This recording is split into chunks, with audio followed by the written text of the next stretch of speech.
আ আগামীকাল ২৫শে ডিসেম্বর সকলকে শুভ বড়দিন। কিন্তু এই ২৫শে ডিসেম্বরটা আমার কাছে একটি বিশেষ দিন এবং এটা আপনাদের জন্যও একটি বিশেষ দিন হতে পারে। বিশেষ করে যারা হিন্দু ধর্মের রয়েছেন। আগামীকাল কিন্তু তুলসী পূজন দিবস। কালকে যদি আপনি তুলসী দেবীর মন্দির পরিষ্কার করবেন, কালকে তুলসী দেবীকে জলদান করবেন, কালকে তুলসী দেবীকে প্রদক্ষিণ করতে পারেন এবং নতুন তুলসী গাছ রোপণ করতে পারেন এবং তুলসী দেবীকে কালকে পরিষ্কার পরিচ্ছন্ন করে খুব ভক্তি সহকারে মন ভরে প্রেম দিয়ে পুজো করবেন। ভক্তি নিবেদন করবেন কাল তুলসী দেবীর কাছে। কাল কিন্তু একটা বিশেষ দিন, বিশেষ করে হিন্দু ধর্মের কাছে। তুলসী পূজন দিবস। আমরা এই দিবসটাকে একটা উৎসবের মতনই পালন করতে পারি। যদি করেন তাহলে আপনার জীবনে পরিবর্তন হবে, আপনার ভাগ্যের পরিবর্তন হবে এবং দেখবেন আপনি বিষ্ণু ভক্তি লাভ করেছেন। কারণ তুলসী দেবীকে ভক্তি করা মানে মা লক্ষ্মীকে ভক্তি করা, মানে হচ্ছে স্বয়ং নারায়ণকেও ভক্তি করা। এটা কিন্তু মাথায় রাখবেন। ২৫শে ডিসেম্বর ক্রিসমাস ডে, এটা একটা অন্য ধর্মের দিন।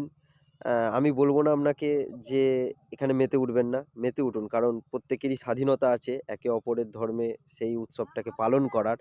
একে অপরের উৎসবটাকে পালন করার স্বাধীনতা প্রত্যেকেরই আছে। আপনার ইচ্ছা থাকলে আপনি করুন।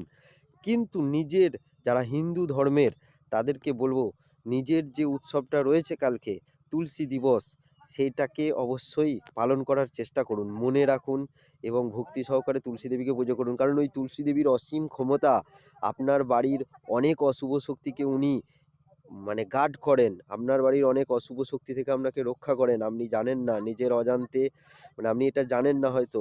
মানে আপনার বাড়ির রক্ষা কবচ হিসেবে কিন্তু ওই তুলসী মন্দির বা তুলসী দেবী রয়েছেন। তাকে তো শ্রদ্ধা করা, ভক্তি করা, তাকে ভালোবাসাটা উচিত। বিশেষত বিশেষ, বিশেষ দিনে। কালকে যেমন তার দিন, কালকের দিনটায় তাকে ভুলে গেলে তো হবে না, না? তো সেই জন্যে বলব, কাল একটা স্পেশাল দিন হিন্দু ধর্মের, তুলসী দিবস। সেই তুলসী দিবসটাকে কালকে মানুন, পালন করুন এবং খুব ভক্তি সহকারে মা তুলসীর সেবা করুন। আবার কালকে বৃহস্পতিবার পড়েছে, অনেক হিন্দু বাড়িতে লক্ষ্মী পুজোও রয়েছে। আমার বাড়িতেও কাল লক্ষ্মী পূজা রয়েছে। মানে একটা দারুণ দিন, দারুণ দিন, দারুণ দিন। ওকে, ভালো থাকবেন। শুভ তুলসী দিবস। ওকে, ভালো থাকবেন। শুভ তুলসী দিবস। বারবার বলছি, তুলসী মাকে সেবা করুন। ভালো থাকবেন। আর যদি ভালো লাগে ভিডিওটা শেয়ার করবেন। আমার ফেসবুকেও দেওয়া আছে সোমনাথ নায়েক, এবং আমার ইনস্টাগ্রামে দেওয়া আছে সোমনাথ নায়েক ইনস্টাগ্রামে।